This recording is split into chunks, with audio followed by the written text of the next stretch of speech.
Panginoon, alam kong darating ang mga idinadasal ko sa iyo. Panginoon, salamat sa lahat ng mga blessings mo na ibinibigay sa amin.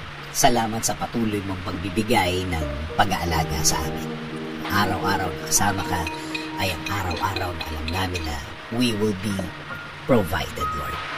Alam po namin ang sitwasyon ngayon ay problemado, pero hindi kami sa sitwasyon namin nakatutok, kundi sa inyo na, Panginoon namin, na kaya mong bigay ng mga pangangailangan namin, Lord. Ikaw na laging tumutulong sa amin, Lord. Alam namin na hindi na magtatagal ang aming sitwasyon at makikita at marireceive na namin ang mga bagay na ipinagdadasal namin na magbabago ng aming mga kinakaharap ngayon. At alam namin, hindi na magtatagal yun, Panginoon. Hindi rin kami padadaya sa aming nakikita, sa mga sinasabi ng iba na hindi na magagawa ng paraan at wala ng solusyon ang aming mga problema.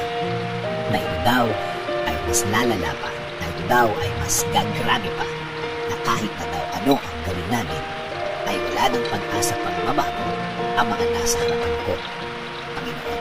Kung salita lang nila ang aming pakikinggan, kung mga sinasabi nila ang aming iisipin, Lord, para ko lang pinahina ang faith ko sa inyo, Lord. Pangako po, sa inyo lang po kami maniniwala at magtitiwala. Kayo po ang magiging laman ng aming mga puso at isipan. Sa salita nyo lang kami maniniwala at hindi ang sa kanila. Kaya ngayon, Panginoon, ngayon pala, salamat na po sa inyong mga naibigay sa amin. Salamat po sa mga provision mo sa amin. Salamat na sa mga biyaya na ibibigay ninyo, Lord.